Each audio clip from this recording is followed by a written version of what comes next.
Histo-Afrique. Histo-Afrique, c'est parler de la Bible et de son entrée sur le continent africain. Oui, amis auditeurs, nous restons toujours avec la Constitution de Dieu, Deutéronome 17, versets 14 à 20, la Constitution de Dieu pour les candidats à la présidence. Deutéronome 17, versets 14 à 20, lorsque tu seras entré dans le pays que l'Éternel ton Dieu te donne, lorsque tu le posséderas, que tu y auras établi ta demeure, et que tu diras, je veux mettre un roi sur moi, comme toutes les nations qui m'entourent. Tu mettras sur toi un roi que choisira l'Éternel ton Dieu. Tu prendras un roi du milieu de tes frères. Tu ne pourras pas te donner un étranger qui ne soit pas ton frère, mais qu'il n'ait pas un grand nombre de chevaux et qu'il ne ramène pas le peuple en Égypte pour avoir beaucoup de chevaux. Car l'Éternel vous a dit, vous ne retournerez plus par ce chemin-là.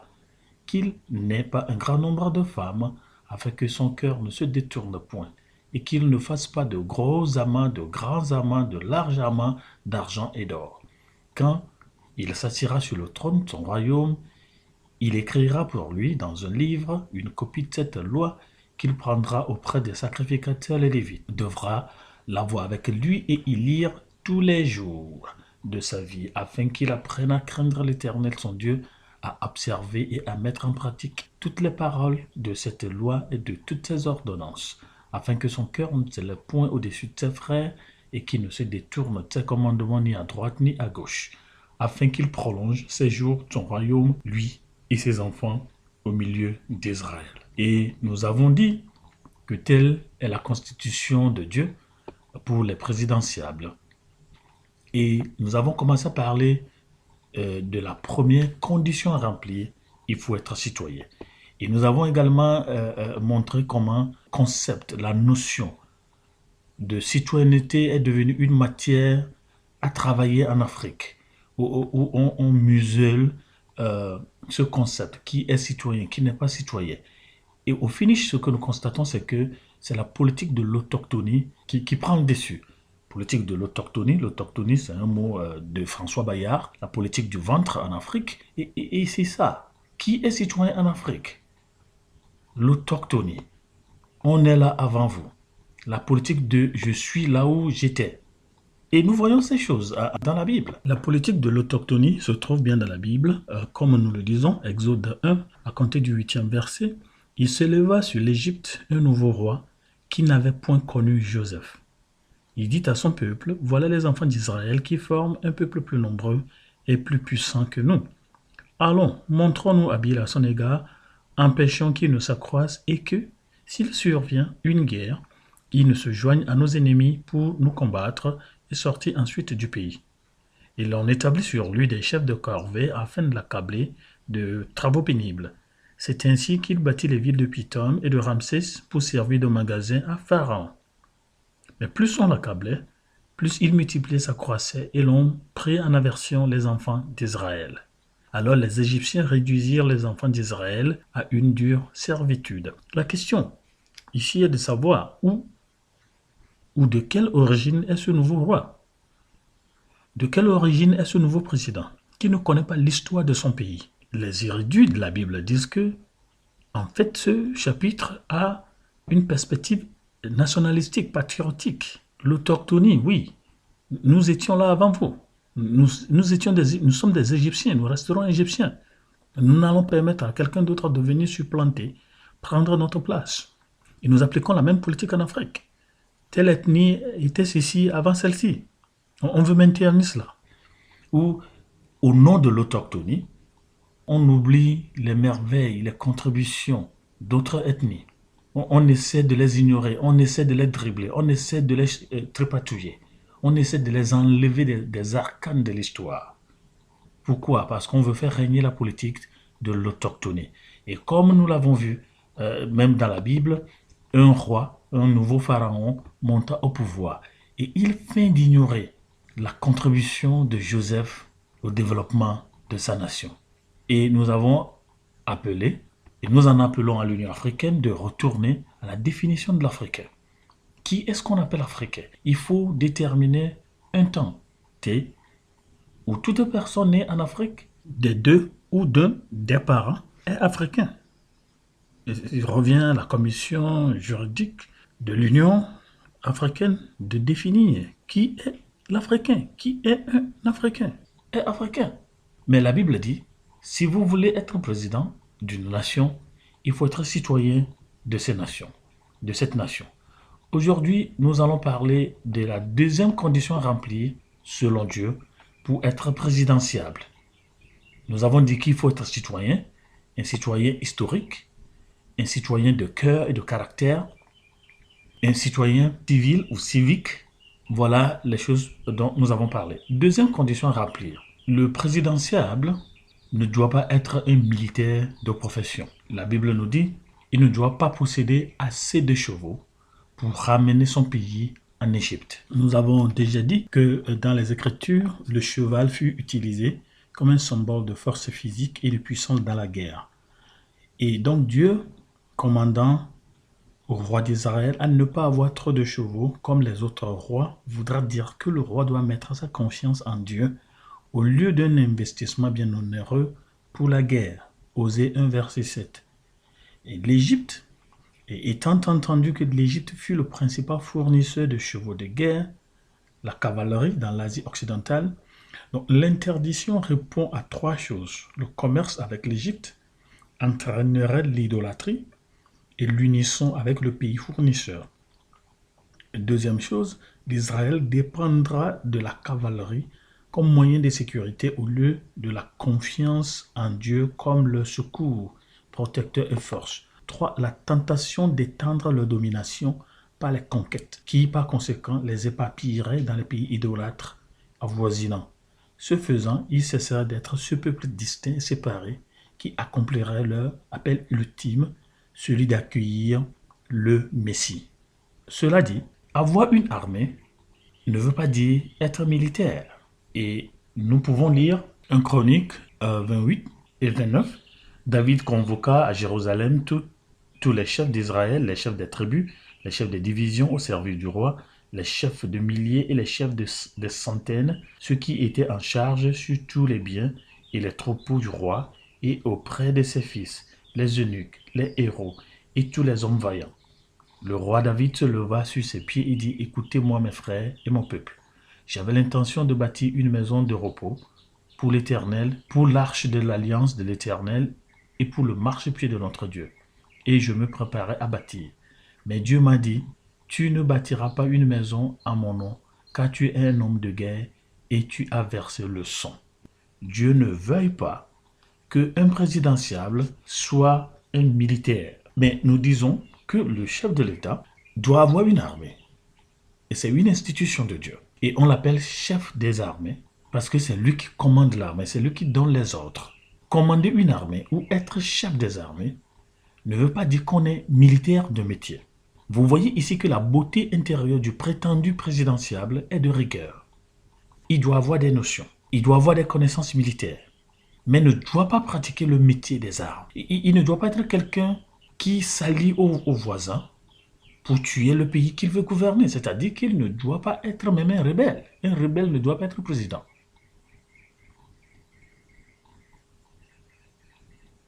Et l'arche de l'alliance, une maison que nous fabriquons ici, nous construisons ici, pour l'arche de l'alliance de Dieu. L'alliance là, le sang que Dieu nous a donné, pour faire cette alliance avec nous, nous ne devons pas verser ce sang. Et quand nous versons ce sang, nous ne pouvons pas prétendre bâtir alors, gouverner alors un territoire que nous avons mouillé du sang de l'alliance.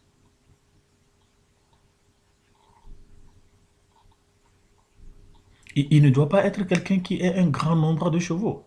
C'est ce que la Bible dit. Pour Dieu, il ne doit pas être militaire. Quelqu'un qui n'a pas la notion de respect des droits de l'homme.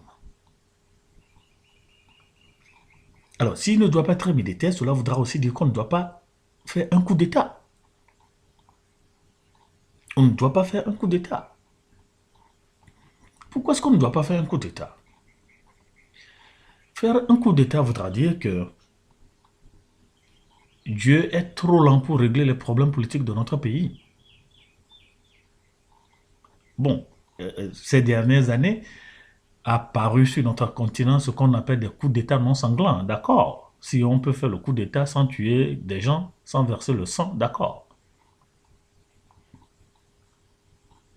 Mais pour Dieu qui maîtrise la situation politique du pays, n'a pas besoin que vous l'aidiez à changer le gouvernement. Et cela nous aidera à comprendre le schéma politique de Dieu pour chaque nation et le calendrier politique que Dieu a pour chaque nation. Et souvent, nous avons de la peine à régulariser ces deux choses. Dieu a un schéma politique du monde, Dieu a un schéma politique pour chaque nation, et Dieu a aussi un calendrier politique pour chaque nation. Donc, nous aurons le temps de parler du livre de Daniel, mais ce livre nous permet de comprendre que en tout ce qui se passe dans notre pays, c'est à nous de nous demander qu'est-ce que Dieu est en train de faire dans notre pays et quel est le calendrier politique de Dieu pour ma nation. Donc, en tant que présidentiable, quelqu'un qui aspire à la magistrature suprême, il doit aller devant Dieu, se poser la question, est-ce que selon ton calendrier, est-ce que en telle année, est-ce que dans telle élection, je dois être candidat? Et on ne se lève pas comme ça pour dire je veux aller aux élections. Je sens que Dieu me dit. Ça, les sensations les émotions sont différentes de la conviction, ou même de la vision, ou même de la voix de Dieu. Je me souviens d'un présidentiable gabonais qui allait voir un pasteur. Il dit, pasteur, je sens que Dieu me demande d'aller aux élections, mais j'ai peur. Et j'ai toujours applaudi la réponse du pasteur à cet homme politique. L'homme de Dieu lui a dit, je cite, si c'est Dieu qui t'a vraiment dit d'aller aux élections, vas-y. Que tu gagnes ou pas, ce n'est pas là l'essentiel.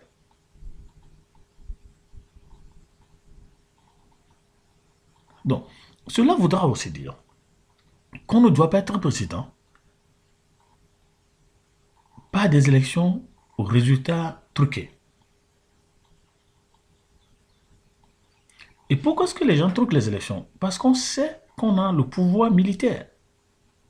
On sait qu'on peut être soutenu militairement. Donc quand Dieu dit le présidentiable ne doit pas avoir beaucoup de chevaux, Dieu sait ce qu'il est en train de dire. Dieu ne veut pas une armée partagée. Dieu ne veut pas une armée divisée.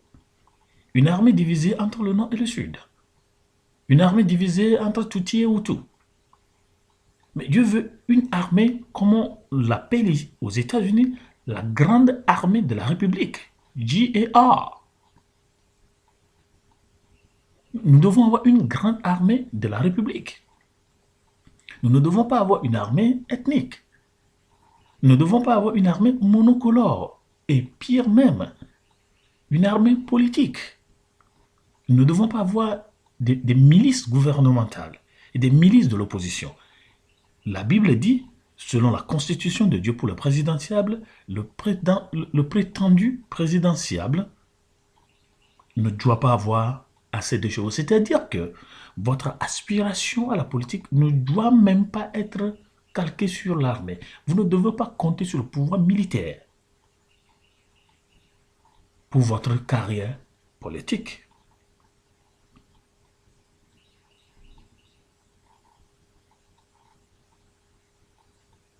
Et c'est ce que la Constitution de Dieu dit. Le présidentiable ne doit pas avoir assez de chevaux. Et aujourd'hui, vous le savez mieux que moi, il suffit de se faire recruter une grande armée, une grande rébellion, et on devient Premier ministre, on devient chef de l'État. D'accord. Mais nous voudrions aujourd'hui que nous commencions par lire les événements politiques de nos nations à travers le schéma politique de Dieu. Daniel chapitre 2. Et nous allons également tout faire pour lire le calendrier politique de Dieu. Qui doit être président en quelle année et pour quelle raison. Et ça, c'est le ciel qui décide. Donc, pour savoir que le calendrier de Dieu est respecté, vous savez, il y a beaucoup de choses. Et ça, c'est le devoir des chrétiens. C'est le devoir des églises. C'est bon d'avoir euh, toute une clique de présidents des églises, mais il revient à ce groupement d'aller auprès de Dieu. Qu'est-ce que tu es en train de faire politiquement dans ma nation? Pourquoi un tel président est président en telle année? Et savoir ces choses nous permet de nous aligner. Nous devenons des chrétiens alignés à la vision politique de Dieu. Le chrétien qui est un chrétien non aligné à la vision politique de Dieu pour sa nation et pour sa région, pour son continent, devient alors un chrétien non aligné avec la vision politique de Dieu pour le monde. Donc, un chrétien non aligné à la vision politique de Dieu pour le monde, c'est quelqu'un qui pense que les événements du monde ne sont pas contrôlés par Dieu. Et nous l'avons toujours dit, il faut que le chrétien sache que Dieu contrôle à la millimètre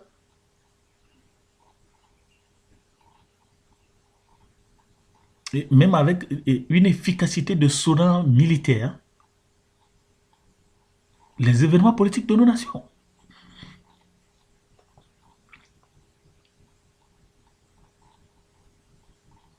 Donc, deuxième condition pour les présidentiables, vous qui aspirez à la politique, vous devez être citoyen, nous l'avons dit, citoyen civique et civil, un citoyen historique, c'est-à-dire quelqu'un qui connaît l'histoire de sa nation. Il faut être un citoyen de cœur, de caractère. Deuxième condition, vous ne devez pas compter sur l'armée pour monter au pouvoir. Et vous ne devez pas compter sur l'armée pour rester au pouvoir. C'est ce que certains ont appelé l'autocratie ou la durabilité autocratique. Le syndrome de la perpétuelle présidence, où le pouvoir de monter au pouvoir devient le pouvoir de rester au pouvoir. Et comment est-ce que le pouvoir de monter au pouvoir devient-il le pouvoir de rester au pouvoir? C'est par l'armée. Dieu est Dieu. Plusieurs personnes sont restées au pouvoir, plusieurs personnes restent au pouvoir. Pourquoi? Parce que ils ont le soutien de l'armée. On a réussi à aligner l'armée à la politique, même si on la déclare non apolitique. Donc Dieu ne voudrait pas assister à ces magouilles militaires dans nos nations. Donc c'est pourquoi il a dit, présidentiable, vous voulez aller à la présidence, d'accord, mais ne comptez pas sur le soutien militaire. Et n'utilisez pas le soutien militaire à votre dépens. Et n'utilisez pas le soutien militaire au détriment de la nation. N'utilisez pas le pouvoir militaire au détriment de la paix nationale. N'utilisez pas le pouvoir militaire pour retourner le pays dans l'esclavage. Dans l'esclavage en Égypte. Tous ces systèmes gymnastiques ou théâtres de tripatouillage de la Constitution, de proclamation de vos résultats, des élections, résultats clairs, et non diplomatiquement orchestrés ou achetés, nos parlements consacrés de faux élus ont cassé le pied à la loi. Pourtant, nombreux efforts sont-ils à dire la loi c'est la loi. Oh, la loi n'est pas encore la loi devant les urnes, c'est la force militaire. Dieu connaît les humains, c'est pourquoi il a dit ça. Donc nous avons des prétendus chefs d'État et qui savent qu'ils ne sont pas des chefs d'État. Nonobstant le soutien militaire, Dieu dit tout cela. Vous ne devez pas avoir assez de chevaux. Dieu veut que le président soit libre. Un être libre. Quelqu'un qui sait qu'il est réellement élu par son peuple. La paix psychologique du présidentiable importe aussi à Dieu. Lorsque vous avez beaucoup d'armées, vous comptez sur la force militaire. Mais ça ne vous épargne pas les coups d'État, qu'ils réussissent ou non. Et vous êtes tranquille, vous faites confiance à Dieu, le chef des armées des armées.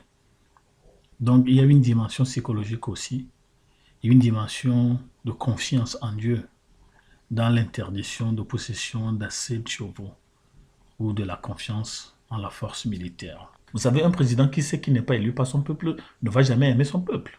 Et un président qui n'est pas élu par son peuple va chercher des cantons, des préfectures, des régions où il n'a pas été vraiment élu, où il n'a pas eu assez de voix. Bon, on commence par émotionnaliser les résultats des urnes. On se demande pourquoi ces personnes n'ont pas voté pour moi, ils sont contre moi, ils ne sont pas ici, ils sont du sud, ils sont du nord, ils sont du centre. Vous voyez, cette géographisation des élections ne vient pas de Dieu. Ça, c'est le calcul des humains. Et c'est ça qui tue nos nations. Donc Dieu dit, vous devez être un citoyen de cœur et de caractère. Un citoyen qui ne tue pas les autres citoyens pour être le premier citoyen. La constitution de Dieu nous dit, nous voulons être président, d'accord, mais nous devons être citoyens. Et de deux, nous ne devons pas être un militaire de profession. Troisième condition remplie, pour vous qui êtes intéressés à la politique africaine, en plus d'être citoyen, de ne pas être militaire, vous ne devez pas ramener vos nations en Égypte. Ça voudra dire quoi? D'abord, ne plus ramener le pays en Égypte doit dire grand chose aux premiers destinataires de ce message, les Israélites. Ne plus ramener le pays en Égypte. Quand on mentionne Égypte, quand on mentionnait Égypte, tout Israélite savait ce que représentait l'Égypte. Les 430 ans d'esclavage, où nous étions nés dans l'esclavage, grandis dans l'esclavage, et nous sommes morts dans l'esclavage et enterrés dans l'esclavage, laissant derrière nous des enfants esclaves qui ont épousé des esclaves, qui ont vécu esclaves et qui sont morts esclaves, enterrés esclaves, laissant derrière eux des esclaves. Mais c'est ça le sentiment. Dieu dit, celui qui veut être président, lorsque vous prenez le pouvoir, mais faites tout pour guérir psychologiquement et de façon pratique votre pays de l'esclavage. Et aujourd'hui, en Afrique, le problème de l'esclavage existe. Le colonialisme, l'impérialisme. Il y a tout ce cliquetis politique qui est là, qui ne nous rend pas libres. Mais Dieu cherche quelqu'un qui va ne pas ramener son pays dans la colonisation. Dieu cherche un président qui ne doit pas faire répéter l'histoire. Dieu veut un président qui ne subit pas l'histoire, mais qui crée l'histoire. Et créer l'histoire veut dire transformer l'histoire. Pourquoi est-ce que nos chefs d'État nous ramènent-ils toujours en Égypte, là où tout ce que nous connaissions était que esclavage et travaux forcés, où on a construit de grandes villes à des métropoles, alors que nous-mêmes nous avons des maisons en banco couvertes de paille. Pourquoi? Donc ici, l'Africain doit savoir que tout ce schéma de choses que nous voyons dans le monde ne viennent pas de Dieu. Dieu n'est pas content qu'un peuple qui ait vécu 430 ans dans l'esclavage et pétri de travaux forcés retourne encore dans le même style de vie. Qu'est-ce qu'il y a dans cela à plaire à Dieu? Mais il ne doit pas ramener le pays en Égypte. Aller en Égypte, ramener le pays en Égypte, c'est-à-dire ne pas répéter l'histoire. Ne faites pas recoloniser votre pays. Est-ce que nos pays ne sont pas recolonisés? Est-ce que nos pays ne sont-ils pas en train d'être tricolonisés? Et Dieu cherche des présidentiables qui vont arrêter ce cycle de colonisation à vie. Donc dans sa constitution, Deutéronome 17, verset 14 à 20, il dit « Quelqu'un qui ne ramène plus le peuple en Égypte ». Ramener le peuple en Égypte voudra aussi dire un président qui ne nettoie pas la croyance en Dieu. Le Dieu vivant et créateur, avec la régénérescence ou le financement des pratiques ancestrales qui coûtent encore des morts à la nation et à des familles. Ce président ne doit pas draper le pays dans des pratiques superlativement inutiles. Un chef d'État qui ne nous raconte pas toujours les anciennes histoires. Tel parti a fait ceci, c'est pourquoi nous faisons cela. Telle personne a fait ceci parce que nous faisons cela. Mais ça, c'est nous ramener en Égypte. Aussi longtemps qu'on continue à mettre le couteau dans la plaie n'est pas cicatrisée. C'est un président qui ne doit pas ressusciter les divisions ethniques, les divisions familiales. Et un président qui ne doit pas engager le peuple dans des querelles internes. Ici, ce que Dieu veut dire, ne ramenez plus le pays en Égypte, c'est-à-dire que notre pays n'aura d'ennemis que ceux qui désobéissent à la loi nationale divine. Et ceux qui désobéissent à la loi nationale divine, c'est-à-dire la Constitution, sont les ennemis de la nation. Et vous voyez combien sombre est le schéma politique de nos nations. Ceux qui changent les constitutions sont les ennemis de la nation. Et bizarrement et malheureusement, ceux qui changent la constitution, et parce qu'on a beaucoup de chevaux, on fait de ceux qui sont les adhérents à la constitution des ennemis de ceux qui doivent être des ennemis. Pas à d'autres personnes, mais à la loi nationale divine. Il ne doit pas nous ramener en Égypte. On a changé la constitution avant vous. Et vous nous avez promis de respecter la constitution. Drôle de constat, vous changez la constitution, pas pour le bien, mais pour le mal. Ne pas ramener le pays en Égypte, quelqu'un qui ne ressuscite pas les décès politiques, les morts politiques. On les honore, bien sûr. Mais j'ai vu dans des pays où on va même casser des tombes. Et on dit il faut renterrer proprement ces morts politiques.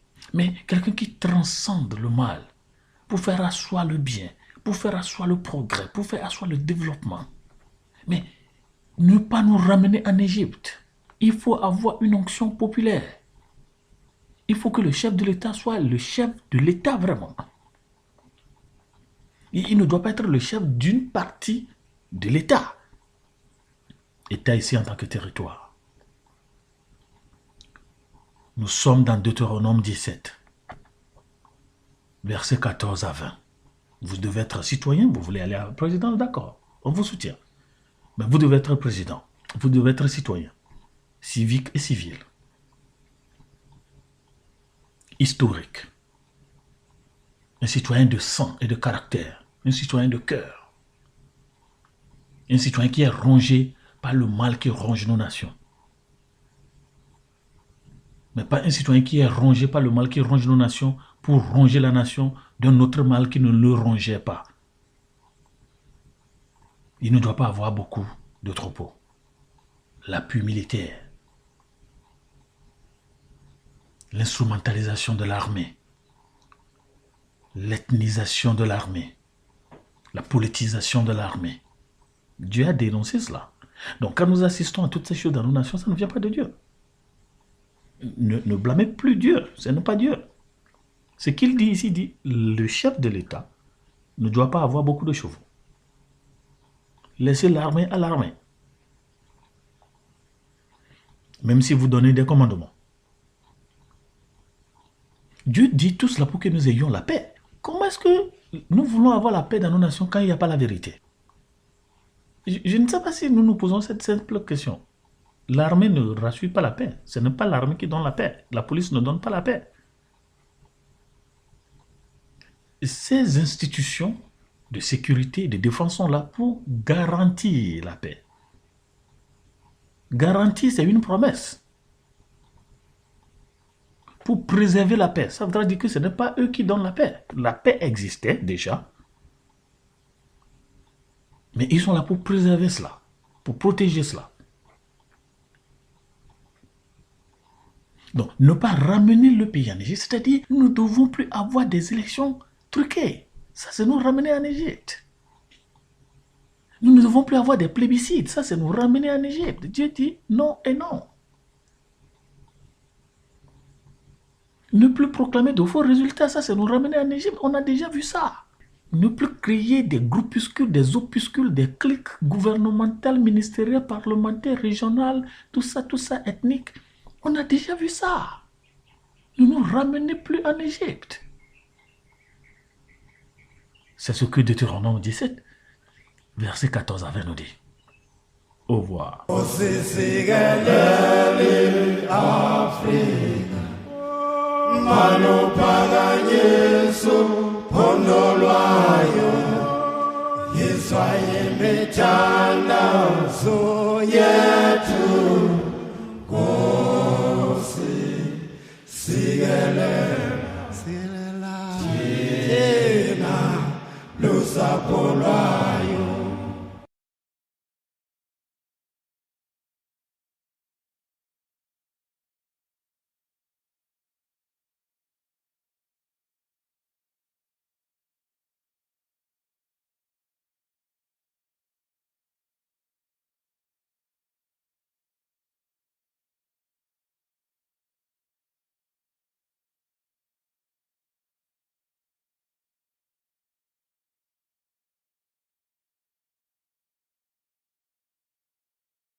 Au revoir.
Au revoir.